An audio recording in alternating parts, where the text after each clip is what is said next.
Good morning, everybody. Hopefully you can hear me. For those of you that don't know who I am, my name is Danny Holman. I'm president of AFSCME Council 61. And I'm going to start this press conference out with a moment of silence. 2 weeks ago today, 2 employees of the Department of Corrections were murdered. Correctional Officer Robert McFarland, registered nurse Marina Schulte, and a dental hygienist was taken hostage by the inmates and held under threat of death after she walked into the room to render aid to her 2 fallen comrades.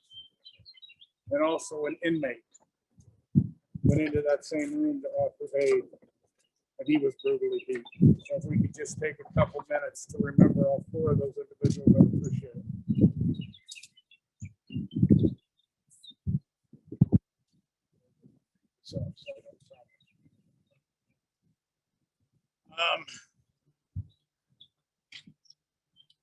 All 4 of those individuals were heroes in one way, shape, or form. Robert McFarland was the first to fall. Marina Schulte went in to render aid to Robert. She was the second to fall. I don't know exactly if the inmate was the next one in the room or if it was a dental hygienist, but the dental hygienist, Lori, was working in another part of the infirmary. Things got real quiet. She went in to investigate, opened the door, seen blood on the floor, walked into that room saying, "Can I help somebody in here?" and was taken hostage. Those are the definitions of heroes. This morning, I was asked to come and testify in front of the House Subcommittee, the Justice Approach Bill. And when I got called on by Marty Anderson, went and took my chair, sat down, and the gentleman who was running the meeting told me to make sure I had my mic turned on. All of a sudden, it wasn't okay for Dan Holman to talk in that subcommittee meeting. You know, they probably would have been better to let me talk in that committee meeting than bring that out here to you. This is how the Republicans treat people in this state. They don't want to hear from the citizens of this state. They want to run their program. And God forbid if anybody gets in their way. So they shut me down. A lot of people have been waiting for Dan Holman to go nuclear. I'm going to try not to go nuclear today. I don't know that it does any good for the 2 folks that were murdered. But I am upset that the Republicans have the audacity to not listen to us. I have sent letters to the governor and asked for a meeting. I have sent letters to all of the leadership on the Democratic side and the leadership on the Republican side. And I've only heard from the Democrats. I've not heard from the governor. I haven't spoke to this governor since she became governor. And I represent roughly 20,000 people who work for her. And I haven't spoken to any of the Republicans in the Iowa House or the Iowa Senate. I attempted to do that today. The attack that happened 2 weeks ago was a brutal attack. Those 2 employees were killed with a hammer, bludgeoned in their skull. Hygienist Lori got to sit on the floor under threat of death.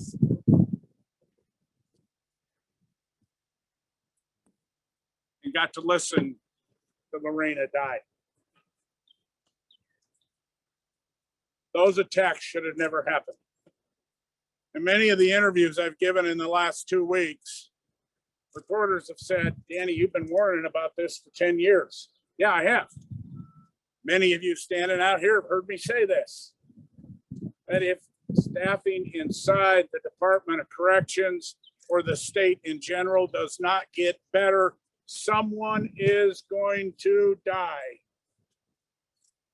2 weeks ago, unfortunately, that prediction came true. It wasn't one individual, it was 2.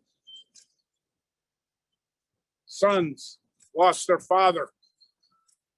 A wife lost her husband. Parents lost their daughter. Brothers and sisters. Sisters lost their sister. This attack should have never happened. Why did this attack happen? It happened because for a minimum of 10 to 12 years, the Department of Corrections has been underfunded.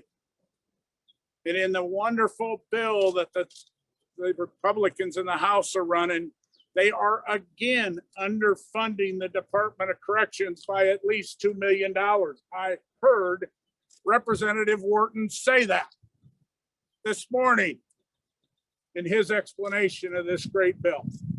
I hate to be a guy that turns my nose up at getting $20 million of additional funding, but that $20 million doesn't cover the salary increases of the last 2 years. But another agency within state government is getting about 15 million. And they have maybe 700 employees. Department of Corrections has over 2,000. Something's wrong in our system.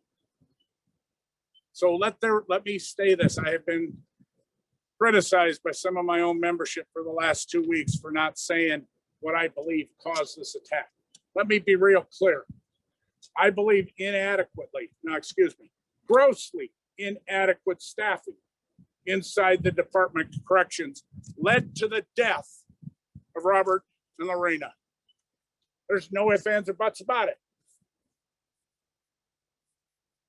In 2017, there was an appropriation to hire for $2 million to hire, I believe it was 37 correctional officers. To my knowledge, not one of those officers was hired. Prior to that, there was a special appropriation to hire 20 inmates specifically designated for the Anamosa State Penitentiary. Not one of those officers was hired. And the year later, when we were allowed to talk at subcommittee meetings, I came back and I asked Representative Wharton why those people weren't hired and what the money was spent on. And his response to me, and I verified this by someone that was sitting on the committee, was, I never had an expectation that they would hire those 20 correctional officers. I did. The employees that worked at that institution did. So when the department says they're 14 officers short, no, they're 34 officers short. Because the 20 that was previously appropriated have never been hired. But the money went to the Department of Corrections. So your guess is as good as mine as to what that money was spent on. Currently, there are roughly 250 vacant positions inside the Department of Corrections. Of those, 120 are correctional officers and 60 nurses. That's not the real number, folks. Problem with me is I've been around too long.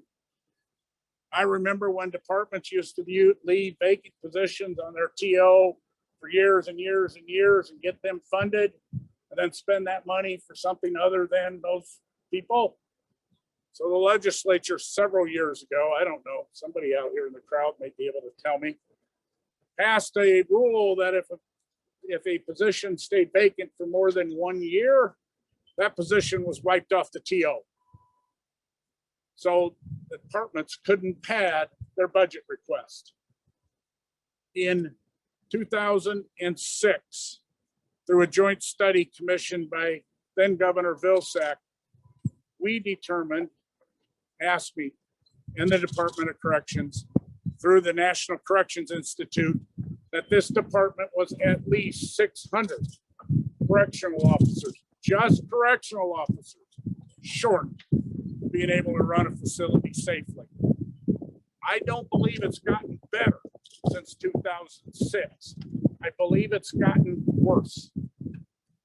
So for them to sit here and pass a budget, propose a budget this morning with not hiring a single new correctional officer is the height of hypocrisy.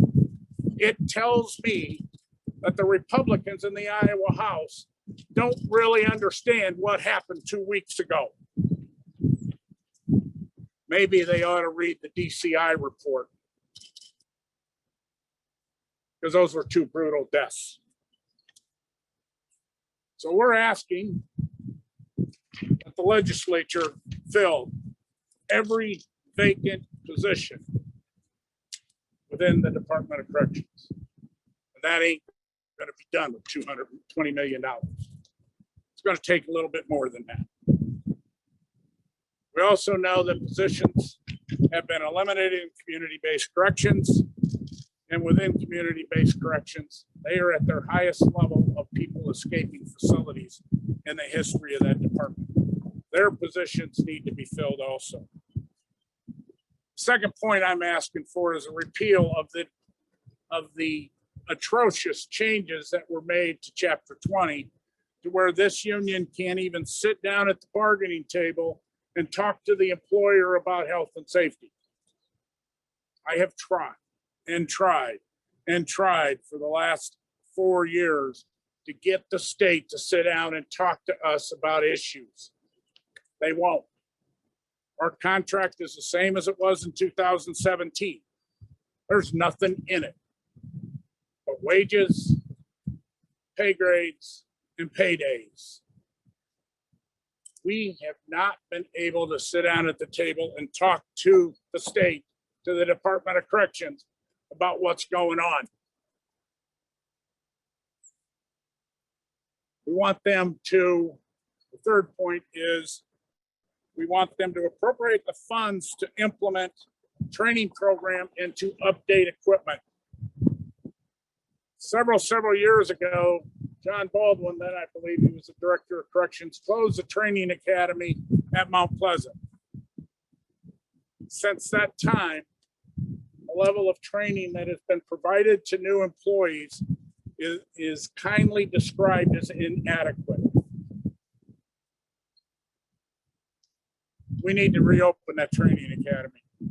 We need to provide real training to correctional officers, to nurses, to all the other employees that work inside a prison, so that they know what to do if, God forbid, they are ever confronted with another situation like we had on March 23rd. And they also need to update their equipment. I heard today how we're going to update one department's equipment. I have 2 OSHA complaints. One that's been filed at the Iowa Medical Classification Center, where OSHA determined the radio system at that institution is inadequate and cited them for that radio system. And I also have an OSHA complaint where Anamosa was cited for the same thing. And I believe the OSHA inspector called that facility an unsafe place to work in, because radio calls get dropped. If you hit your panic button, maybe it will work, maybe it won't. We replaced the radio system at the Iowa State Penitentiary a couple of years ago. State has not done anything on those 2 OSHA complaints. So we have last week refiled an OSHA complaint against the Iowa Medical Classification Center. And next week, we will refile an OSHA complaint against Anamosa. People died, I believe, potentially because radio systems did not work. So it's time to update Department of Corrections infrastructure. The fourth point, we are calling for an independent investigation, not an investigation done by the DCI, not an investigation done by the Department of Corrections or by OSHA.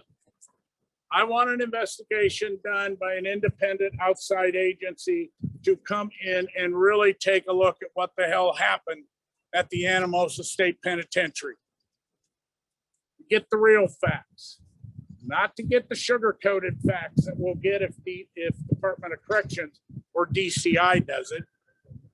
I want to know what really happened inside that room.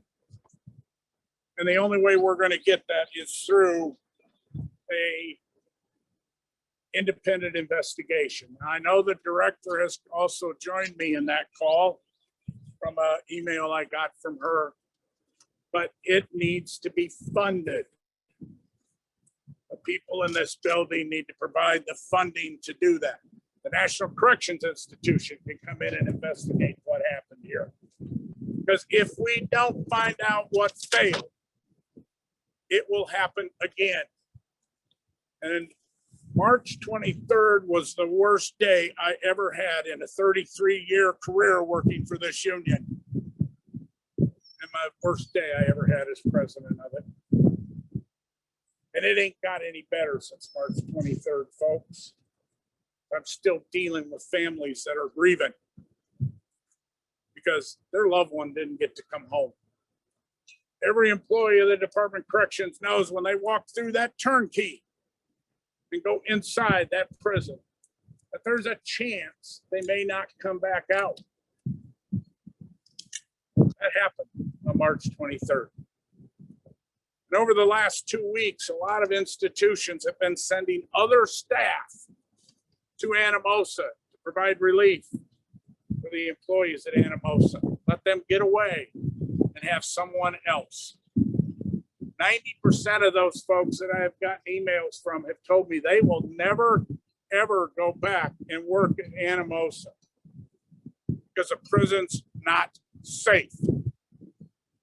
That the security protocols that other prisons follow are not followed at the Anamosa State Penitentiary.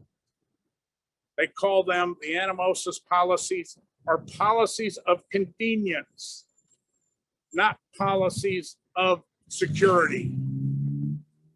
So they're more worried about treatment.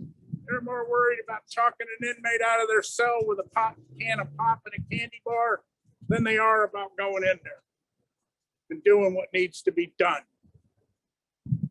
And because of that, 2 people were murdered. My 5th point, and I just found out, Department of Corrections is playing wackadoodle again. The warden failed in his mission at Anamosa. The warden didn't provide a safe and effective work environment. So what did we do? They're transferring him to Newton. That warden deserves to be fired. If one of my employees, one of the folks we represent, would have caused this incident, I guarantee you they would have been fired. But the warden gets his wish.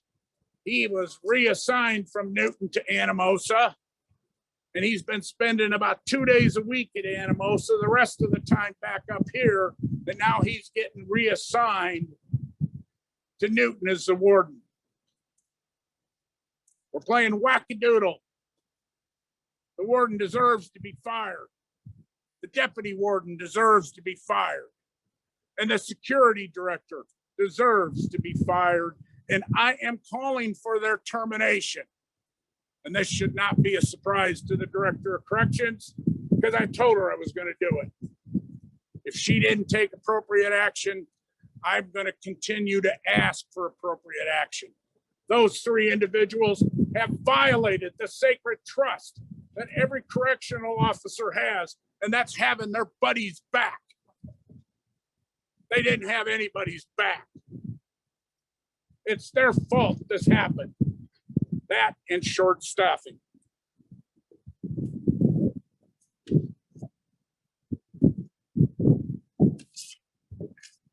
There's only one way we can fix this. Only one. And that's to hire the appropriate number of staff that we need at Anamosa, at every correctional institution in this state, and at all the other facilities in this state, because it's just not corrections that's been shortchanged.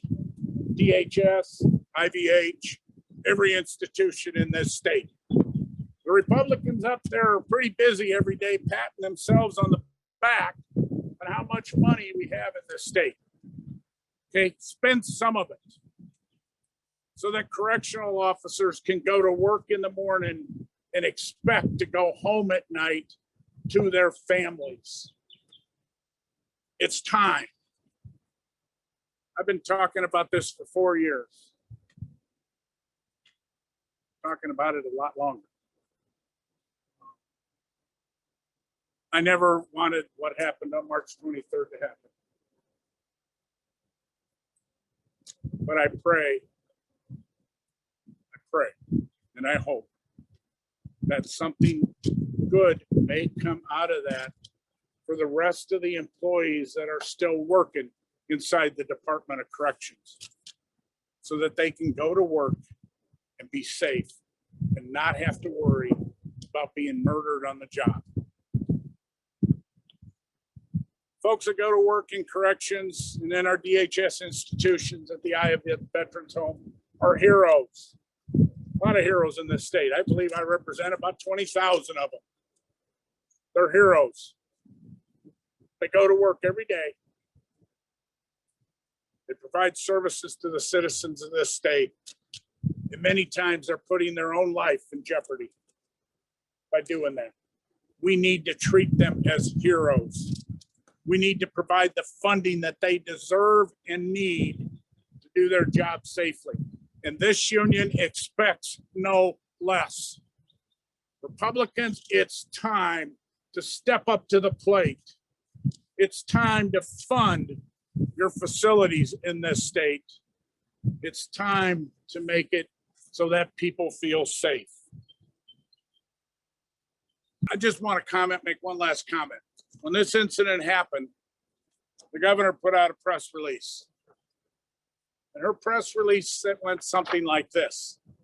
She committed to fight and to spend all resources to find out who is responsible for this.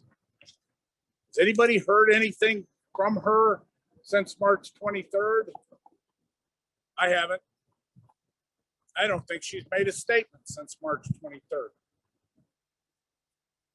Somebody said it, thoughts and prayers don't cut it. For the family of Robert and Lorena, thoughts and prayers don't cut it. Their loved one didn't come home.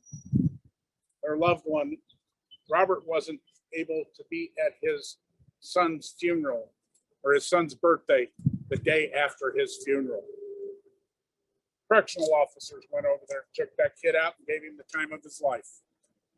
Because we are family. I'm part of that family. I come from corrections many years ago.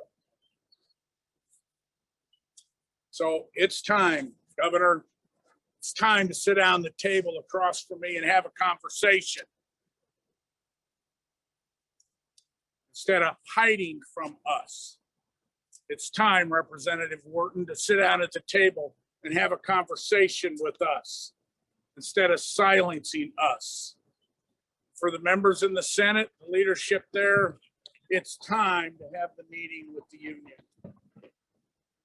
People's lives are at stake. I don't want anybody else dying. Can't handle it. So with that, I want to thank you for being here today. Thank you for giving me 2 weeks to get to the point that I could do this press conference today. Talked to a lot of you over the last 2 weeks, but I haven't shared some of the things I shared today. I needed time. Inside this file folder, something like 60 emails that I have gotten from employees of the Department of Corrections, either from Anamosa, ISP, or other institutions that went to Anamosa to help out their brothers and sisters. None of these emails are good. None of these emails shed a positive light in the Anamosa State Penitentiary. So that warden needs to be fired, not reassigned to the new correctional facility. He doesn't deserve the honor of being a warden of a prison in this state.